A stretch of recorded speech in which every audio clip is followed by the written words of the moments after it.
All right, welcome in. It is midweek Eastern Conference. But this is what happens when you get thrown on a show. You get Shander here. I don't know what the hell he's talking about. Good news for you, Greg. Ehrenberg is here, and Tyler is producing. The three of us will make the most of the No House Advantage NBA slate tonight. So if you're here with us, hang with us, hit that thumbs up button. It is the Eastern Conference Finals, yes. And make sure you are subscribed. Greg, it's always a pleasure, my friend. We had a chance to catch up and get all the pleasantries out pre-show. So good to see all as well with you, man. Yeah. And, I'm kind of curious to hear your thoughts on some of the basketball games we had recently from this standpoint. I did the Live Before Lock show last night. I talked with Ryan about it for a little bit. These games have sucked. They've not been competitive. A lot of lopsided contests. And, once again, the spread for this game is fairly tight. Last I looked, actually, the line's been moving in favor of Boston a good amount. I think the Heat opened as 1-point favorites. And now I'm seeing the line as much as Boston -3 in some spots. So that's certainly where the action is right now. But so we can't expect this to be a blowout. But at the same time, none of these games seem competitive. What's just your overall thoughts on how lopsided the games have been in the playoffs lately? It's been hard, I think, in the sense of like you're waiting for the close game to happen, right? Because both Miami and Boston have clearly got here through defense, although they can show that they can score. And then you see the first couple of games in this series that are as lopsided, right? We see 3 of 4 have been decided by double digits or more, and they're high scoring. And then all of a sudden you see Miami just lay this thud there. So I think from an entertainment standpoint, it's hard to ignore and deny the fact that double-digit 20-point plus blowouts just suck life and energy away from you. I think from a betting and DFS standpoint here in the case of No House Advantage, if you can get ahead of these curves, if you can get ahead of these waves, kind of predicting what we've seen so far, which I think the easiest one you mentioned as far as the line moving a little bit, I think the easiest thing may be just looking at the Eastern Conference Finals and almost expecting a 10-plus margin of victory. It's just kind of determining who wins the game. And yeah, we've seen splits so far, but I don't, the majority of me, 75% of me, Greg, thinks that Miami walks away with this one tonight, and we're back scratching our heads to why Boston laid the egg like we did in Game 4 with Miami. Yeah, I mean, the best strategy it seems like you could have to winning a game is you just get your asses kicked in one game and be like, hey, we're not going to play our starters at the end of this game. We'll let these idiots on the other side tire their guys out, and then we'll kick their ass in the next game. And then it just goes back and forth. Kind of, last night in the Warriors Mavericks game, we saw that game was not remotely competitive really from the start of the game, which that's also the other thing with these games is it's not like a team pulls away in the second half, although we have seen that. The majority is the games start where it's like a crazy run to open the game and the other team never gets back into it. So that's what we saw in Boston, Miami in the last game of the series, where I believe Boston opened the game up 16-1 and Miami just never got back into the game. So a lot of these games are also being decided fairly early, but I don't think we should expect blowouts to continue when you consider the margin is so close in these games on the betting lines. And, I'm not going to assume that we're that much smarter than the books where we'd be like, oh, this game should have a 20-point spread. But when the line opens up as a 1-point spread, I think we probably should be expecting a competitive game and just probably a lot of randomness to this point. No, I agree. And I think randomness is probably the best way to put it by all means. So when we look at this game tonight and, we start to look at some props and where we can attack this. And again, we always mention how, and rightfully so, all of our projections on Awesemo, we're giving you a bunch of different things for No House Advantage specifically, like our projections, but also the optimal lineup. So if you're playing a bunch of lineups, this is essentially plug and play. We're giving you every single way which you can bounce through a bunch of lineups. Easy as we've done, a lot with over-unders and just reminding people, and you've done a great job at this every show that we do, no matter the sport, as far as, keep an eye on guys who are zeroed out because of where they're playing. They have to be rostered, right? It's a matter of being rostered as opposed to just being a DNP. Yeah, and we also need to keep an eye on the injury report because the Miami Heat injuries how this team hasn't gotten fined at this point in the playoffs is beyond me, because I know your Philadelphia 76ers. Yes. They got fined for misreporting the Joel Embiid injury, which, by the way, was ridiculous. He passed COVID protocol, and they still listed him as doubtful on the injury report. Everybody kind of knew he was going to play at that point. He ended up not playing. They got fined for that. There was one other team that got fined earlier in the playoffs. It's slipping my mind right now. I can't remember who it was. But the Miami Heat injury report is nothing but fugazi these days, because they have had Max Strus has been listed questionable for every single playoff game this year. Ridiculous. Do you know how many he's missed, Eytan? 0 would be my guess. It's 0. So how could they legitimately claim he's questionable to play every game when he also ends up playing? So you look at the Miami Heat injury report, and by the way, there is one legitimate injury here, which is Tyler Hero. Correct. He's listed as questionable on the injury report. He also missed last game, so we're going to need an update on him. But beyond that, Kyle Lowry is questionable. He's almost certainly going to play. He's played the last couple of games. Max Strus, he's been questionable every game he ends up playing. PJ Tucker, he gets listed as questionable every game he ends up playing.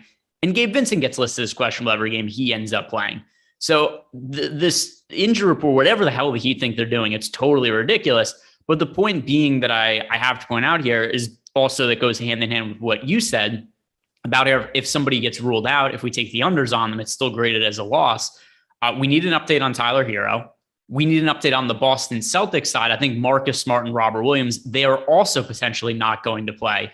So we're going to walk through a couple different permutations of the over-unders here, because different players are going to look good or bad. And it could even be the same guy, like Derek White, for instance. His unders look really good if Marcus Smart is in, but his overs look really good if Marcus Smart gets ruled out and he starts again. So we're going to need to be up to date on all the injury news.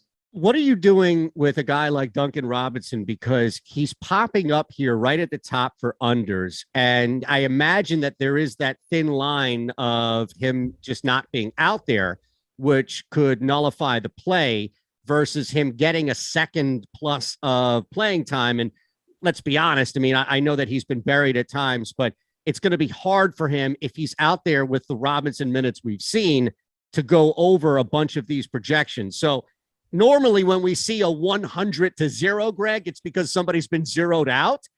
That's not the case here with Robinson. We have 2 separate 100 plays from Alex on this. Yeah, which, by the way, we also need an injury update on Tyler Hero here. And some of the numbers for Duncan Robinson are also going to be misleading. He was actually good last game. He played 23 minutes. He scored 14 points, had 4 rebounds, had a couple of steals. So he produced the last time he was out. But once again, there was no Tyler Hero. There was a lot of garbage time, too. Duncan Robinson has been a garbage time hero for anybody who plays on DraftKings or FanDuel. In single game contests, Duncan Robinson has come in and just lit up the fantasy points in parts of the games that don't matter, particularly in the games where the Heat have gotten their asses kicked. So game 2, he plays 14 minutes of garbage time, puts up a bunch of counting stats. And like I mentioned last game, he scores 14 points, hits 4 threes in what was the majority garbage time last game. And the entire game was garbage time for all intents and purposes. Like, I mean, the game was over 5 minutes in. We knew what the outcome was going to be. So I do think with Duncan Robinson, 100%, that's a little bit too confident for my liking. I understand where the projections come from here. But even if Tyler Hero ends up being ruled in, I would feel fairly decent about the unders for Duncan Robinson. The only thing we're really sweating here, I think, is going to be garbage time. And I just can't expect the most likely outcome is blowouts in all these games.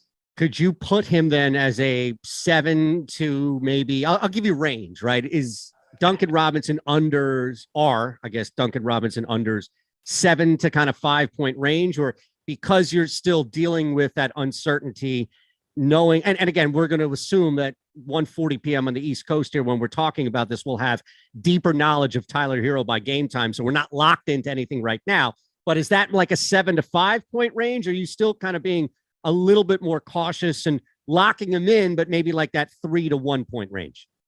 Did I say something, or was that the chat? No. It's my dad yelling in the background. But so better than the electrician, right?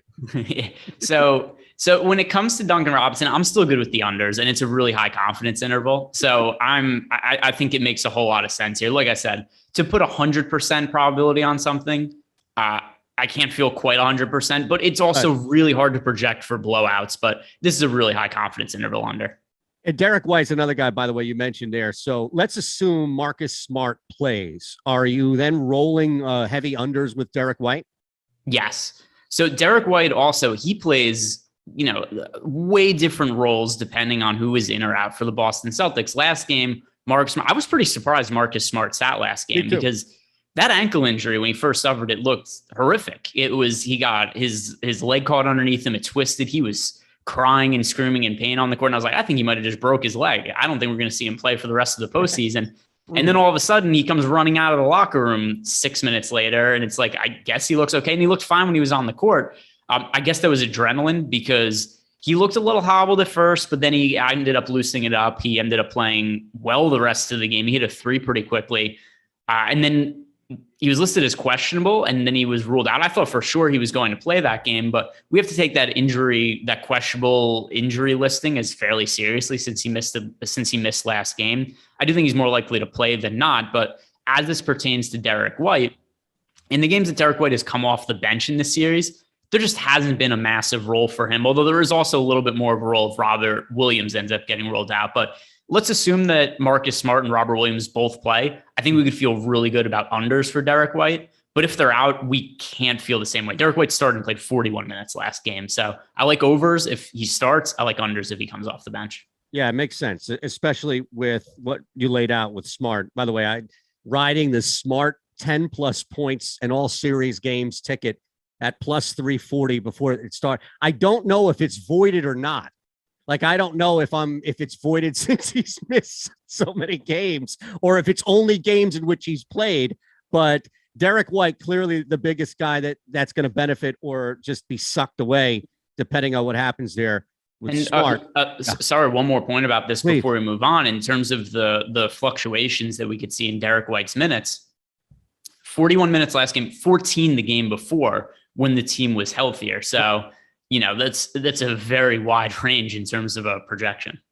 All right. So, looking at where we stand with overs, you really don't have much. We're still in this 90s range, like Kyle Lowry, Robert Williams, who I know is questionable as well, Peyton Pritchard, depending on what happens again with Marcus Smart. A lot of this is dependent on somebody else, or really Lowry, who we expect to play despite being one of 15 people on the injury report for Miami.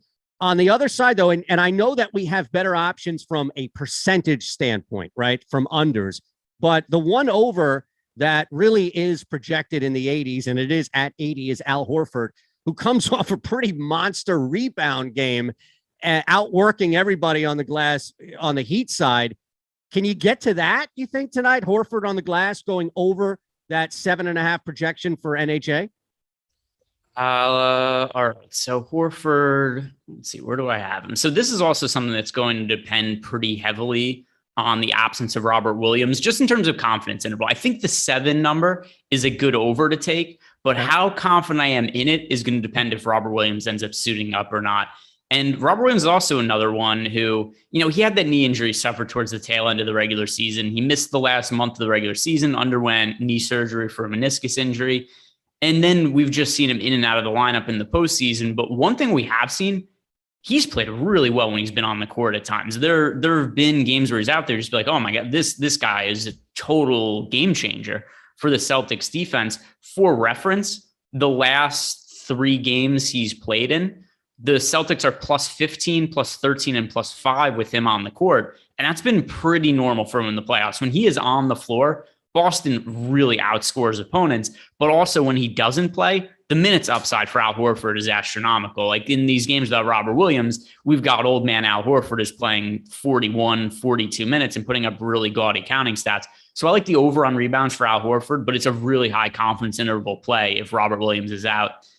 Can I ask you a Sixers related question right here?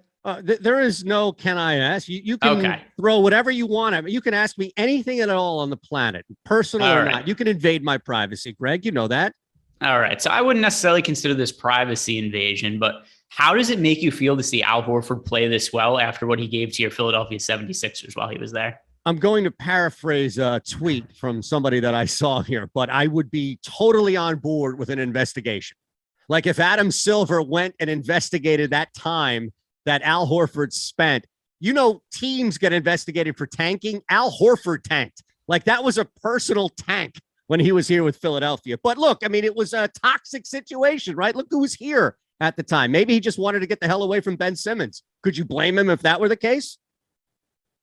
I mean, I don't even know that. I mean, Ben Simmons, is he that toxic? I mean, he's a weirdo, but I don't know he's that toxic. Yeah, he's a subtly toxic individual. How about that?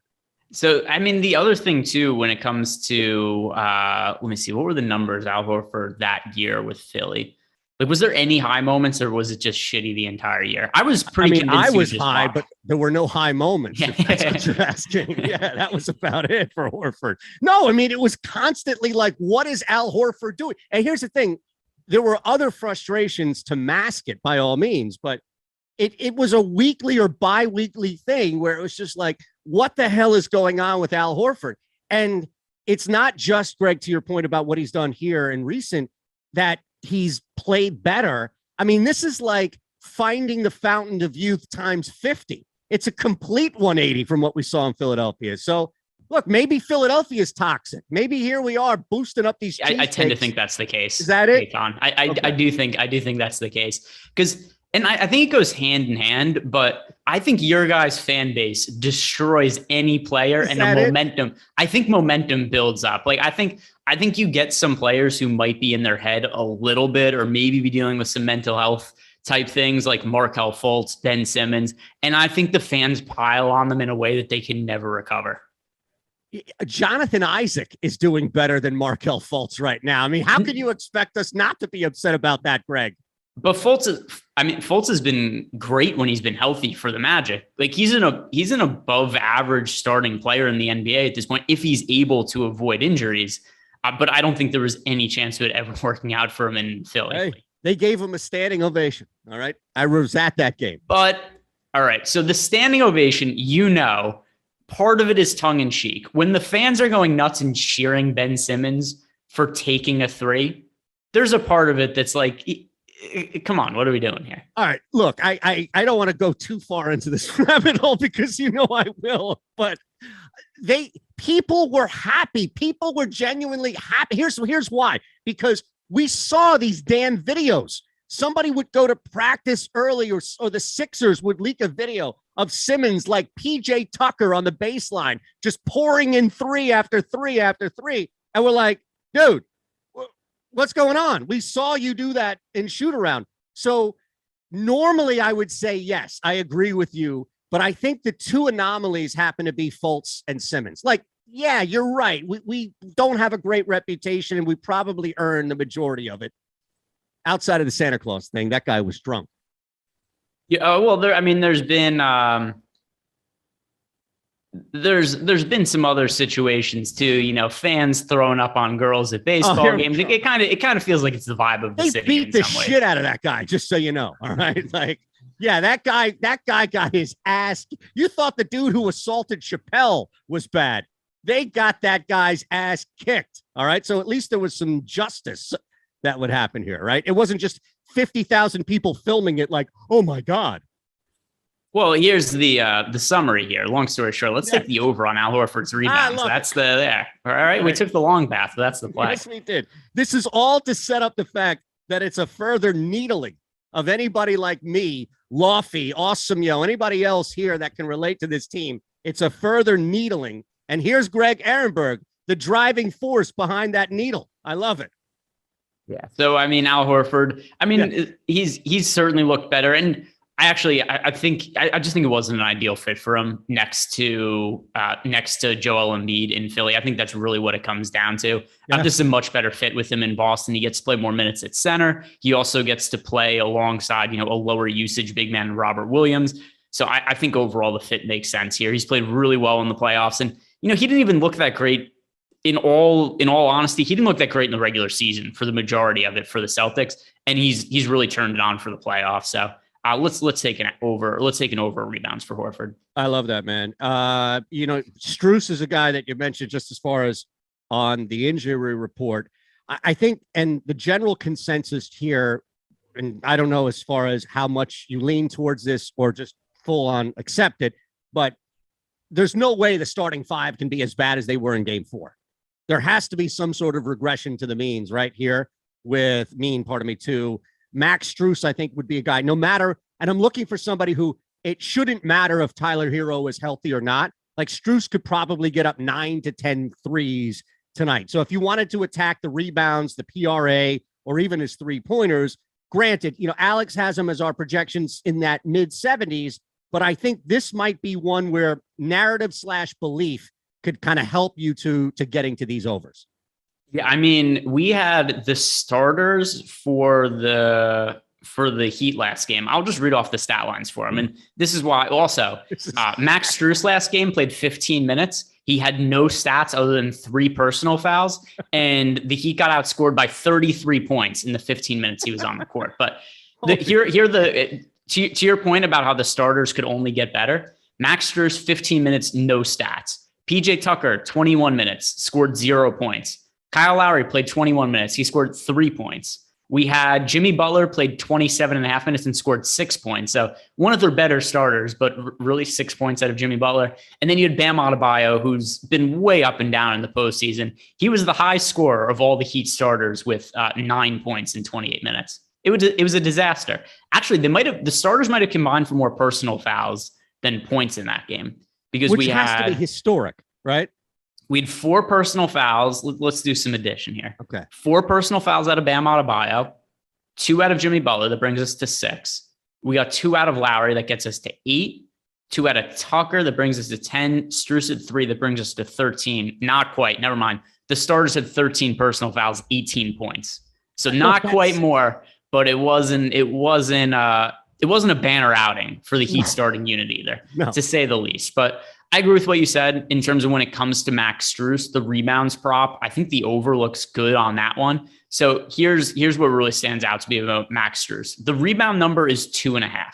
And like you said, whether Hero is in or out, it would help if Hero is out, but I don't think it matters all that much, because here are the rebound numbers in the playoffs for Max Strus in other games. And these are the majority with Tyler Hero, last game notwithstanding. And by the way, actually, Hero was in for all the games before this, so what does it matter? Right. 4, 5, 4, 11, 10, 4, 1, 4, 5, 5, 5. So we've seen from Max Strus, he's hit the over on his rebound total in all of the 2.5 number anyway, in all but 2 playoff games. And one of them just happened to be last game. He's been starting for them. He's played really well. Last game was a total disaster. Let's write it off. Let's pretend it didn't happen.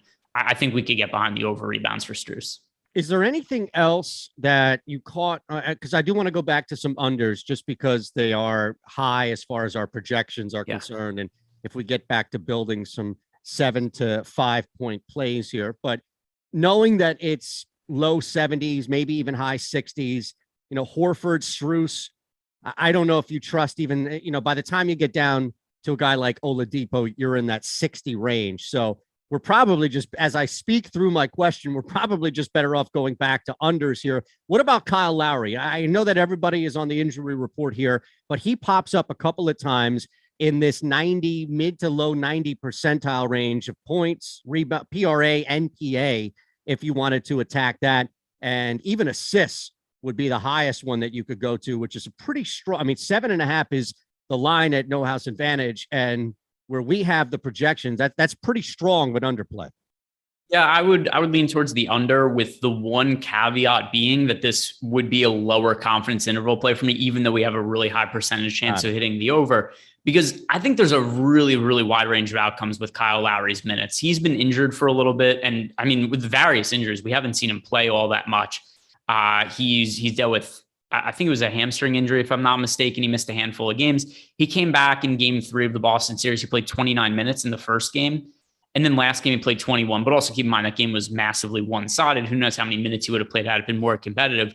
So I don't know what the upper bound limit of Kyle Lowry's minutes are. I don't know if he's just kind of locked into this 30 range because they're being cautious with him. I don't know if Tyler Hero is out and this game is just so high leverage that they say like, hey, we need Kyle Lowry out there for 40 minutes, which, if that's the case, then it's hard to feel great about the under on assists. So because when you're making projections, you can only give somebody 1 minute's projection. And I think it's reasonable to project Lowry for under 30 minutes, given what we've seen. But I think there's the upside for him to play a lot more than that. So this would have to be a lower confidence interval play for me. And we should mention here, Hero is not on the player pool tonight for No House Advantage. So it's even more and I'm going back to reinforce a point that you brought up at the start and then just now, which is just because a guy, maybe even more importantly, because a guy is not on the player pool, but so much hinges on that. You do have to look at if it's Marcus Smart, who's also not on here. So Hero, Smart, two guys. Robert Williams is, but two guys that are not on here are going to heavily influence some plays that you have by all means. You know, we're winding down a couple of minutes here. I did want to get your thoughts because you mentioned him as far as a guy who has been quote unquote injured this entire series, but has not missed a second due to it.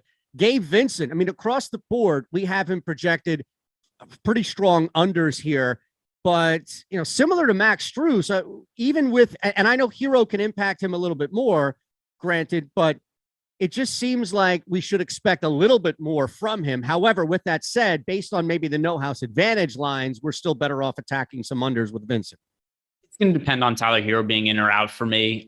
We saw 26 and a half minutes out of Gabe Vincent last game without Tyler Hero. So here's what I think we're getting. If Hero plays, we're looking at sub 20 minutes from Gabe Vincent. We can feel pretty good about unders there. If Tyler Hero is out, though, you know, we're probably looking at something like 26 to 28 minutes off the bench for Gabe Vincent. And then the numbers over or unders would just be stayaways for me. So he's very much dependent on whether Hero's in or out. And I know there's other guys like Derek White who he said, I kind of like him regardless. It's just whether I like the overs or unders is going to depend on if he starts and if Marcus Smart is in or not. For me, Gabe Vincent, it's unders if Tyler Hero plays, and then he's just to stay away if Hero ends up getting ruled out.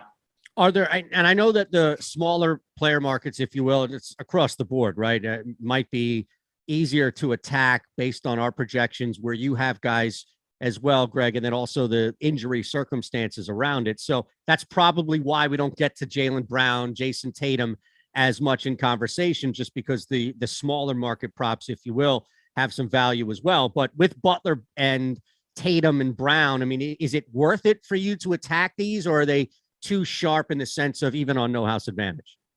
You know, it's funny because when we're talking about standard, you know, single game contests, whether it be on FanDuel, DraftKings, Yahoo, whatever it may be, these are the guys that we're building our lineups around. We're trying to figure out what's the opportunity cost of playing these guys. Do we want to pay up for them? Where are we going to save salary? We don't have to worry about any of that on NHA because we're just looking at where the best value is. And there's so many guys that are benefiting because there's either players getting ruled out or players that are out there getting ruled in, where it's creating additional value on overs or unders.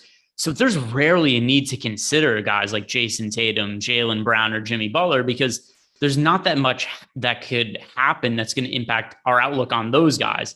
You know, barring something like Jimmy Butler gets hurt in the middle of a game. Sure. And by the way, I don't think Jimmy Butler's 100% right now, but you know, it's hard to say how he's going to feel today and how he's going to play. But I don't really have any interest in props for any of the guys that are going to matter the most in terms of the outcome of the game. No, it makes sense. And I just want to get that out there in case people popping in and be like, hey, you didn't mention anything about Jaylen Brown. Well, there's a reason. There's a method to the madness here, the collective madness here. I see Evol 999 on the chat. We're going to do you a favor. All right. When you sign up at No House Advantage, so you can start winning more than $2 or $1.50, take what Greg's telling you, take our own projections. And when you sign up at No House Advantage, just use our promo code Awesemo and we'll match your first deposit up to $25. That's good for everybody, by the way, not just Evol 999. Who's sick and tired of the low winnings. And that's what we got. All right. We're going to make this thing work for you right away tonight. No House Advantage. At G Ehrenberg DFS, at Shander Show for me. Tyler producing, hit the thumbs up button, subscribe. Anything else you want to get out on Papa Ehrenberg? Want to say goodbye or? No, I'm curious to see what he came over about. So I'm ready to wrap this up. We've hit our out time. All right, let's get you out so you can handle more important stuff. Thanks for watching. We'll see you next week.